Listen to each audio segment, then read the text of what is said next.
מאוד ויפר לו ויחס העם אשר איתו ואת הצאן ואת הבקר והגמלים שניהם חכנות.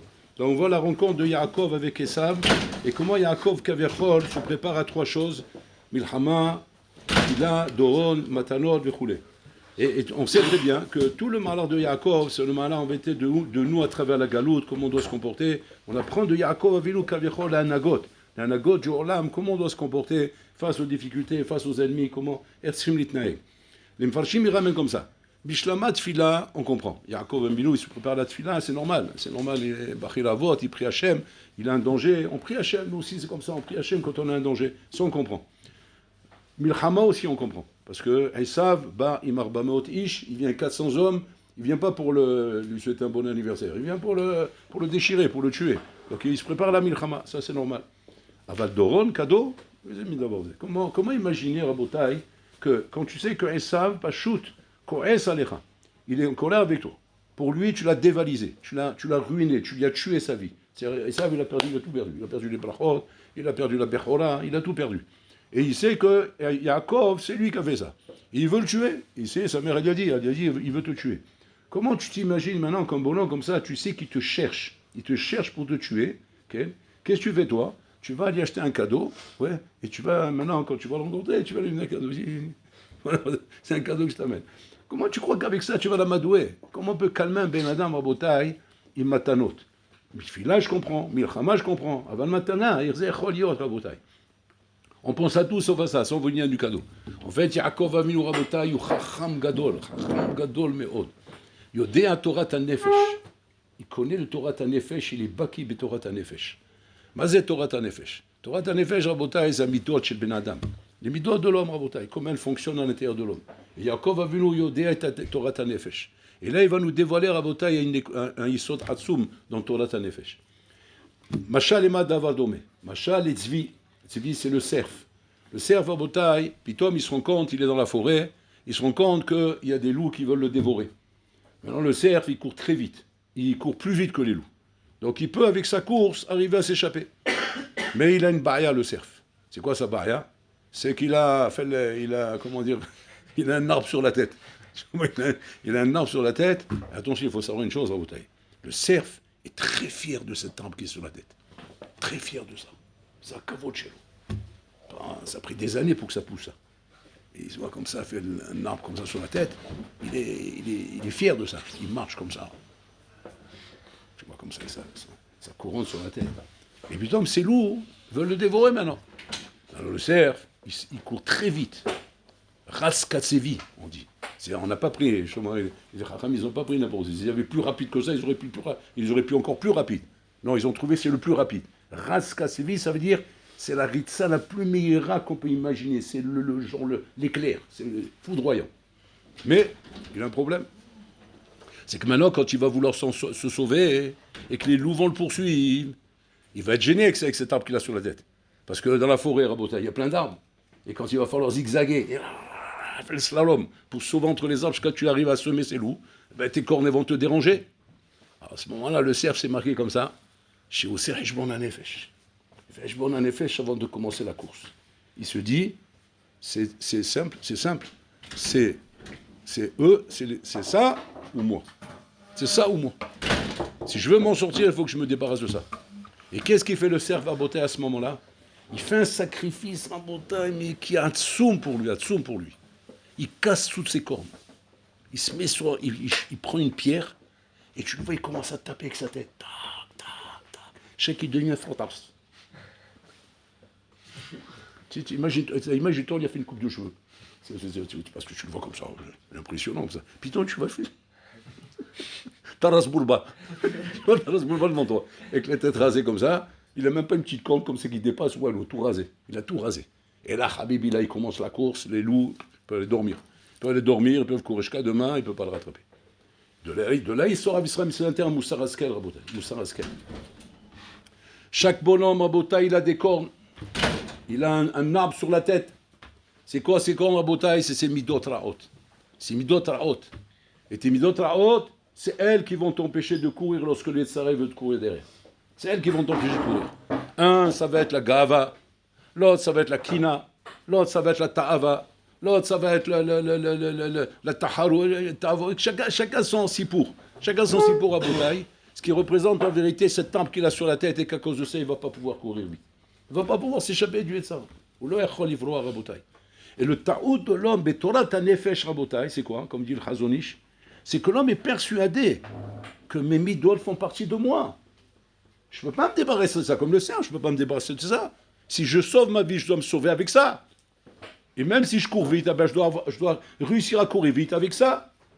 Et donc une malasode, une brira. Et si je m'en sors pas, et les loups me dévorent, eh ben c'était la fatalité, parce que ils ont réussi à me rattraper.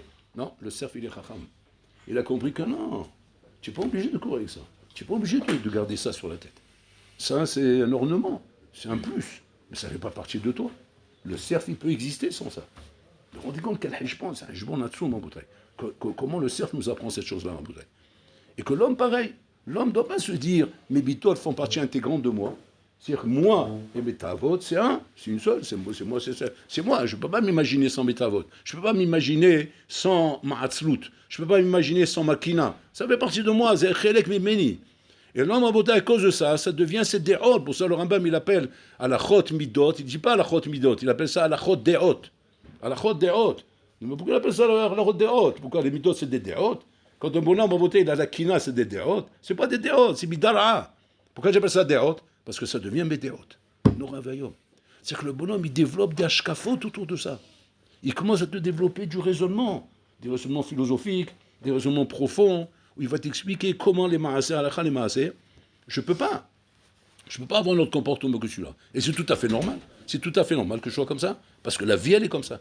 Et la vie m'oblige à être comme ça. Elle m'a la sauce.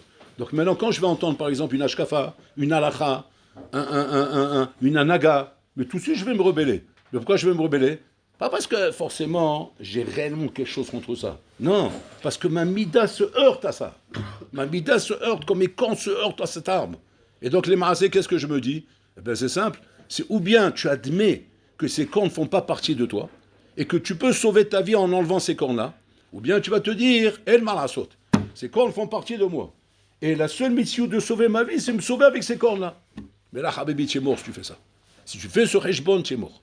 Et c'est ça, Rabotai, la force du Yetzara. La force du Yetzara, Rabotai, c'est de te convaincre, de te persuader.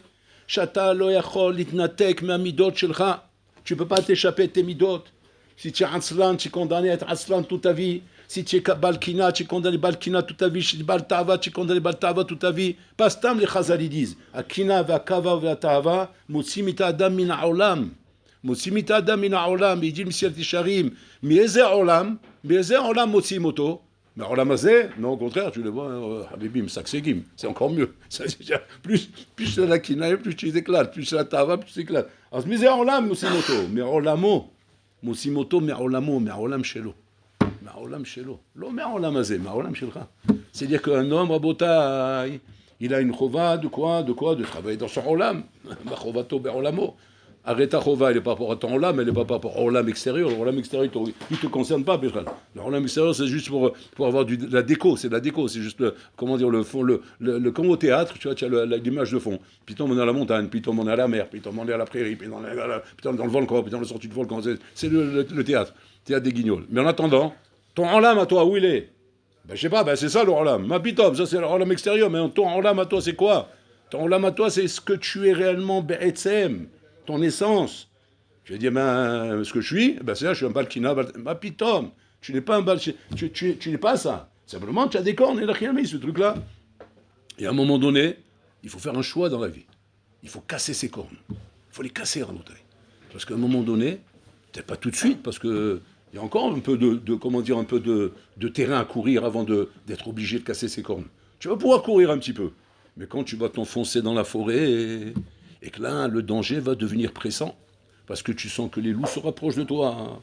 Ah bébé, là, tu n'auras pas le choix. C'est où les cornes ou toi? Sinon, tu vas mourir là-bas. Comme ce Maasé qui ramène Magim Lidouvna. Magim Lidouvna, il ramène ce Maasé pour expliquer ce qui se passe avec Esav. Parce que Esav, Rabotai, c'est quoi ces cornes? C'est ce que Yaakov s'est tué à lui expliquer dans le ventre de la mer. Il a dit, Esav, Achi Ayakar, Yeshpor Olam Hazeh Veshpor Olam Haba. Tu ne peux pas te déconnecter du Olam Hazeh. Tu es obligé de vivre dans le Olam Hazeh. Mais moi, je suis capable de ça. Parce que j'ai un tempérament, ishtam, yoshev ou alim. Donc c'est pas une chorma. Il lui dit comment? Il dit, j'ai pas de kavod de ça. C'est mon tempérament. Mais toi, tu as un tempérament excité. Donc il te faut trouver une manœuvre dans ce olamazé. Il dit, ça va être quoi la manœuvre? Olamazé, avec tout, business, inanime. Tu vas faire des affaires, tu vas faire des trucs roulés, mais al-pi al-akha. Et de cette manière-là, tu auras olamaba aussi. Tu arriveras en olamaba. Mais ça, il ne peut pas. Ishsadeh. Il ne peut pas être mévater sur ses ta'avot, il ne peut pas casser ses cornes. Et à cause de ça, Habibi, qu'est-ce qu'il fait Esav? Pas shoot. C'est-à-dire il perd tout. Il est mafki tout, il a dondu la bechora, il a perdu les brachot, il a tout perdu. Et comme ça, un homme, il perd tout dans sa vie. Il perd tout. Tu aurais pu sortir une pera, une fleur, il aurait pu sortir de toi. Une garde, il peut sortir de toi. Un futur gadolador, il peut sortir de toi. Qu'est-ce qu'il est sorti de toi? Une chaussette trouée puante, qui pue la pomme de camembert. Voilà ce qu'ils ont sorti. Mais c'est à cause de quoi? À cause de tes cornes. Il dit, ça ressemble à Bota. Il y a deux copains. Ils étaient à l'école. Et à chaque récréation, ils s'amusaient toujours le même jeu. Toujours le même jeu. C'est quoi le même jeu? Je suis le cavalier et tu es le cheval. Voilà, c'était le jeu. Ils jouaient yo-yo, comme ça, ils montaient dans le...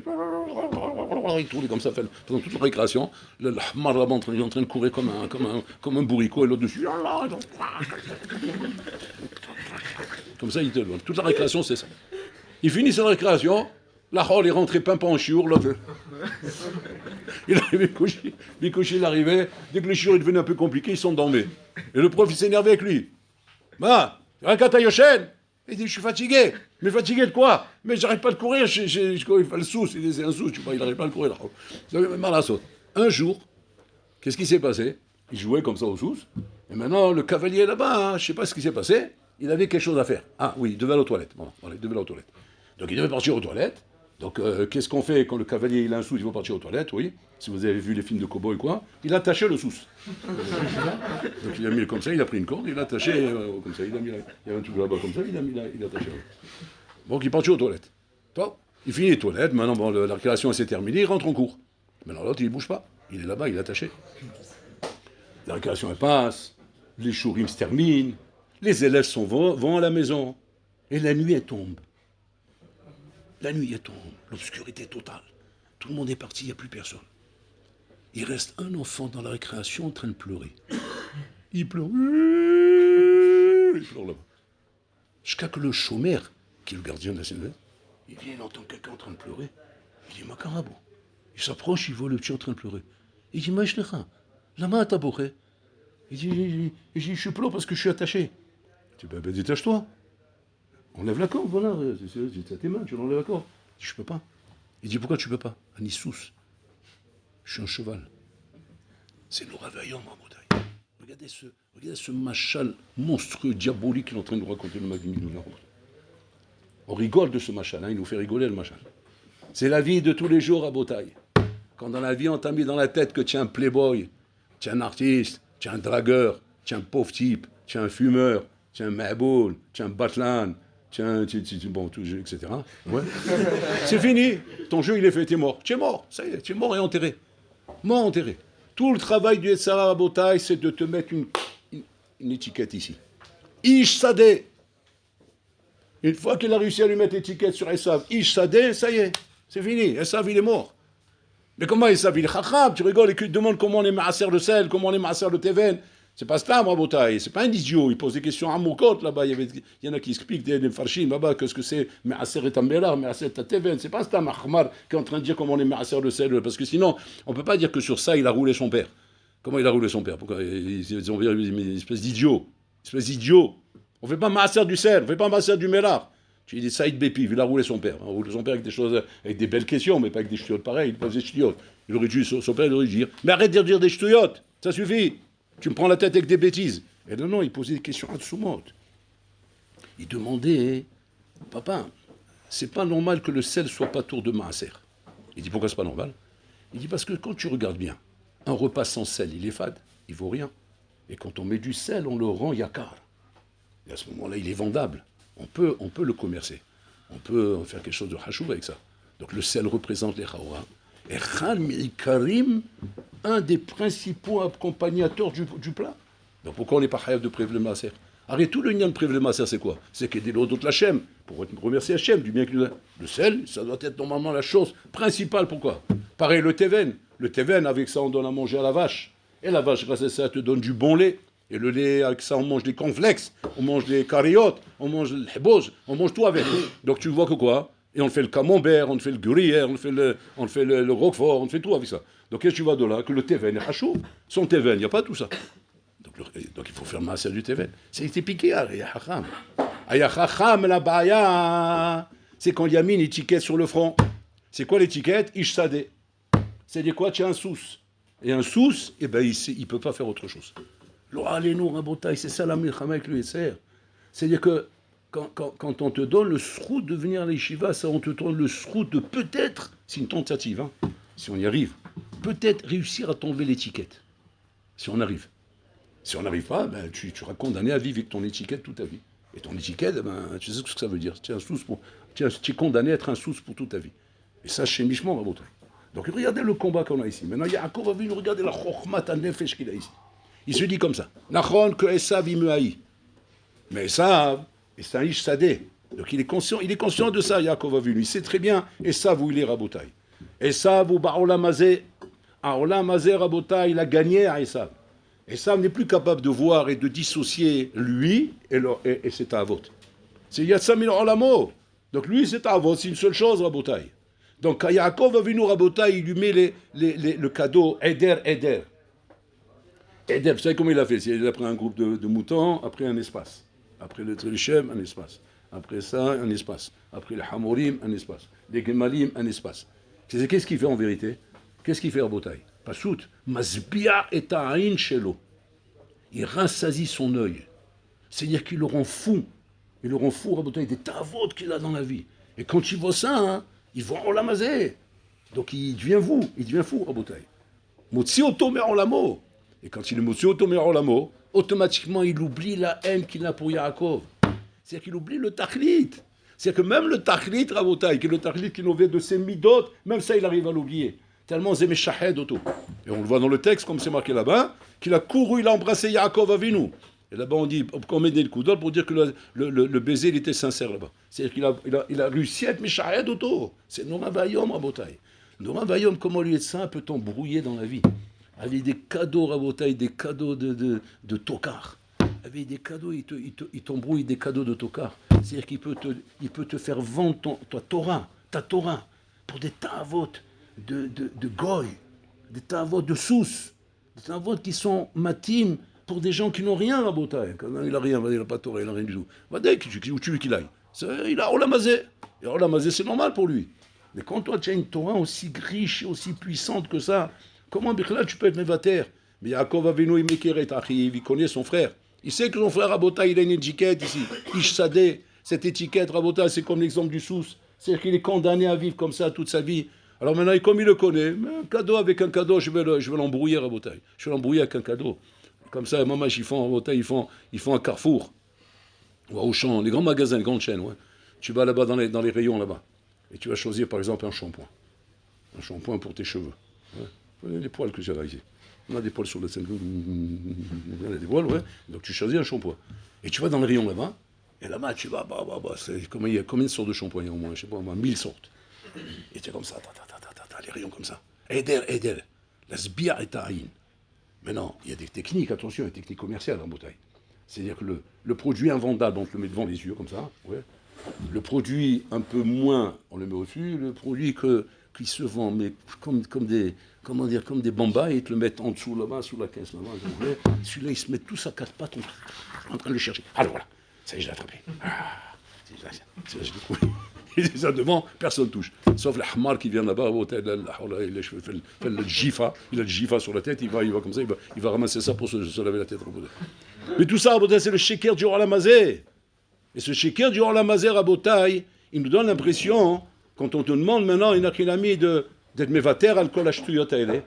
On a l'impression, quand on demande ça, quand on te dit pas va melar tochal, va la restichan, c'est-à-dire sois mevater sur tous ces shtuyot là. Un savon de Marseille, il fait l'affaire pour te laver la tête. Tu sais quoi, d'abord rase-toi la tête, d'abord. Ouais. Comme ça, tu verras comment le shampoing, il est vraiment mioutar. C'est ça, Akol, c'est moutarot. C'est moutarot. Maintenant, tout de suite, on s'énerve quand on entend ça. Quoi, moutarot? Mais il faut un shampoing spécial. Traitement des mèches à la racine. Protéines dentaires. Pardon, pas dentaire, excusez-moi. Protéines, chevelure, pour que la racine soit solide et qu'on ne perd pas ses cheveux. Ouais. Donc, il est en train de perdre la tête. Attends, ça, c'est le shampoing. Mais il n'a pas fini. Après, il y a le savon. Et après, il y a le café, et après, il y a le sucre, et après, il y a ça. Et à chaque fois, il y a toujours des slogans, des ignanimes et des choses expérimentales qui sont en train de travailler pour te faire comprendre que tu es en train de racheter le meilleur produit. Asou et ta olam hazeh rabotai olam haba. Olam hazeh, on l'a rendu olam haba. Alors imagine-toi, après que ce olam hazeh, tu l'as rendu olam haba, comme ils savent. Imagine-toi, maintenant, moi, je viens de faire un coup de moussard, ou bien de hashkafa, où je veux dire, rabotai, les Chazal, ils ont dit, pas de va melar torah. Tu vas péter un câble. Mais tu peux pas. Tu sais pourquoi tu peux pas? Parce que tu es rempli bichlal du besoin du olam hazeh. On te l'a trop enraciné dans le crâne. Donc quand tu entends les paroles de Chazal maintenant, mais tu pètes un câble. Mais pourquoi? Parce que tu n'as pas su lui donner sa place à ce olam hazeh. Tu n'as pas su lui donner le chiour exact. Parce qu'en vérité, sans effort, si rien tu avais su donner le chiour exact à ce olam hazeh, en te servant de ton crâne, pour pas être un sous, ouais, mais très facilement tu aurais compris les paroles de Chazal. Ils ont raison. C'est pas de Vamela. Yaakov, qu'est-ce qu'il a demandé? Lechem, lechol, beged lilbosh. Connaissez la chéla? Mais c'est beged. Makhamesh melan, beged lema. Pourquoi faire? Pour un bois de nuit? Ouais, pour le zazou? Non, lilbosh. Ok. Donc il le remet en place. Lechem, pourquoi faire? Pour aller se taper le meilleur restaurant de là-bas, Champs-Élysées, la belle. Quand tu rentres là-bas, il fait les salam alek, il fait la musique de fond, et l'autre il vient avec le violon comme ça. Comme ça, en train de draguer ta femme, la maison, il te sert un truc là-bas, il te sert après un plat. Tu as l'impression que tu vas te rassasier, avec là, tu vois des trucs dans tous les sens, ouais. Pommes de terre sous canapé, en plus, il a mis un chapeau avec une plume comme ça sur la tête. Tu cherches qui a mangé. Et tu sors là-bas avec 500 €, tu t'es ruiné, tu n'as rien mangé, tu sors, on va manger une pizza, on n'en peut plus là. On a trop faim à Rabotaï. Sheker chez la olam hazeh, selon le Tsarara, hein, quand il a réussi à te mettre ce sheker à la dimension qu'il a réussi à faire, tu ne peux plus comprendre les paroles de Chazal, pas de la Torah. Tu ne peux plus comprendre. C'est pas que les paroles de Chazal sont impossibles à comprendre, elles sont saines, les paroles de Chazal. Seulement, elles sont devenues malsaines à cause du poison que le Tsar a réussi à te mettre dans la tête. Qui t'a rendu le olam hazeh à olam haba. Quand je te rends le olam hazeh à olam haba, c'est bon que maintenant, je ne peux pas venir te dire les choses comme elles sont réellement. Que en vérité, un homme n'a besoin que de pas de vamelar. Il n'a pas besoin d'autre chose. Il a besoin de beged lilbosh, velechem lechol. Samuel Tzara, il a fait de ton beged, pas un beged lilbosh, un beged pour rouler les mécaniques, un beged pour draguer, un beged pour faire du kavod, c'est-à-dire tout sauf lilbosh. Tout sauf lilbosh. C'est vrai, il sera tout sauf pour habiller. Il n'est pas là pour t'habiller. Même quand tu vas prendre chez les bonnes qui font les modes, et tu vas dire, mais je comprends pas, mais regardez ce que vous avez fait, c'est quoi ce beged, mais je sais pas, moi il est un peu, on dirait qu'il est déshabillé. Mais monsieur, mais un habit c'est pas pour s'habiller, vous avez rien compris. Il faut vous renseigner sur la mode. Non, mais c'est pas du tout ça. Mais l'habit n'est pas là pour s'habiller. L'habit, c'est un style. C'est tout. Et le bon, il part comme ça dans les belles. Et maintenant, il trouve des maboules comme lui, ouais, qui vont payer comme ça. Ils travaillent dur et sec, faire des nègres comme ça tous les mois. Ouais, et toute leur paye, il n'y a pas 3/4 dans les habits à Botaï. Pourquoi faire? Je te yote. Et tout ça à Botaï, c'est l'étiquette qui te met ici. Quand je t'ai embourbé la tête de tellement de ch'touillottes et tellement de sheker, comment tu veux écouter les paroles de Chazal? Comment tu veux écouter le moussard? Comment tu veux écouter les yesodot qu'on t'apprend? Tu peux plus. Ta tête elle est embourbée, Rabotaï. Donc qu'est-ce qu'il faut faire? Il faut faire ce qu'on nous reproche tout le temps. Qu'est-ce qu'ils me disent les élèves? Ouais, vous nous bourrez le crâne, vous nous faites du conditionnement. C'est pas du conditionnement, je suis en train de vider, ouais, faire vidange, ouais, de toute la bouche qu'on t'a mis là-bas. Donc je te mets au point zéro. Voilà. Et maintenant tu écoutes. Et toi tu choisis. Comme tu veux, tu choisis. Bon, moi, je t'ai fait la vidange. Parce que si je t'ai pas fait la vidange, comment tu veux que je te rende, Bichlal, dans cette poubelle-là, des paroles, des diamants comme les Chazalim nous ramènent? C'est impossible, Rabotaï. C'est impossible. Même si je te rende le plus beau diamant du monde, il sera ridicule dans une poubelle comme ça. Il sera ridicule, il sera ridiculisé. Il sera nifsal. On va être posé l'automiade. Tout de suite, on va le rejeter, Rabotaï. Et c'est normal que vous ayez des réactions comme ça. C'est normal qu'on a des réactions en Rabotaï de rejet. De rejet, pourquoi? Pas parce qu'on rejette réellement, pas parce qu'on a compris, on rejette. On rejette pas parce qu'on a compris. On rejette justement parce qu'on n'a pas compris, parce qu'on est tellement enseveli, tellement rempli dans nos têtes. C'est ce qu'il a compris, Yaakov. Yaakov yodea Torah tanefesh. Il sait que Esav ou l'Obari, il sait qu'il est malade, c'est un malade mental, il sait qu'il a un malade mental devant lui. Donc il sait que quoi? Avec des ch'touillottes, je vais embrouiller. J'ai pas besoin ni de guerre, ni de tambour, ni de trompette, voilà, rien du tout. Il s'est préparé, on ne sait jamais. Si jamais Pitom, il y a un sursaut, il y a un Hoser Veniour chez Esav, et que Pitom, il revient à ses esprits. Mais en attendant, il est persuadé qu'il n'aura pas besoin de tout ça. Il s'est préparé, mais avec un cadeau, on va lui tourner la tête, il va perdre la tête en bouteille. C'est ça l'union. C'est comme il s'est passé avec Ephron. Lorsque Abraham Avinu, il vient, il lui demande la terre à Botaï, la terre, vous vous rendez compte? La terre patrimoine, c'est une terre à Botaï qui représente à Botaï le patrimoine de ses parents. C'est une terre très importante pour Ephron.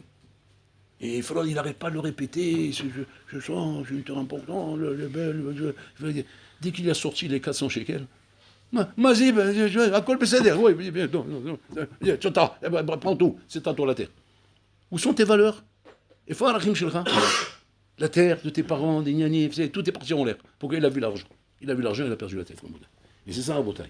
Aujourd'hui, les Sarah, il arrive à nous faire perdre la tête à Botaï. Avec toutes les ch'touillottes qui nous ont enracinés dans le crâne. Et à cause de ça, à Botaï, on n'a même plus la force, même plus l'esprit développé pour pouvoir voir à Botaï le tov chez nous, le tov chez nous. C'est ça la baïa à Botaï. La baïa, elle est là. La baïa, elle est que tant que tu es encore au stade à Botaï de faire des cheshbonot avec des ch'touillottes genre la mazé, alors tu ne peux pas comprendre le omek chez Batora. C'est pour ça qu'il faut d'abord, maman, se nettoyer l'esprit. Et d'Afka, du conditionnement, on te nettoie l'esprit. Et qu'après, tu vas arriver au stade neutre. Et là, tu pourras écouter effectivement Matov et Malotov en Botaï. Sinon, Barmenan, tu es condamné à être un sous. C'est pas exagéré, Botaï, ce machal qui donne le Magid Midouvna. Il a l'air exagéré. Mais mamash, il est vraiment exact. C'est un machal, un tsoum, qu'on peut dire qu'à pire, un machal pareil. De comprendre qu'il y a un olamazé, offert au tra les sous. Il te transforme en ce qu'il veut sur Olamazé. S'ils ont décidé dans la pub que c'est maintenant ça qu'il faut que tu bois à table, c'est ça que tu bois à table. Sinon, si c'est comme ça que tu vas t'habiller, c'est comme ça que tu vas t'habiller. Si on décide c'est comme ça qu'il faut que tu penses, c'est comme ça que tu vas penser.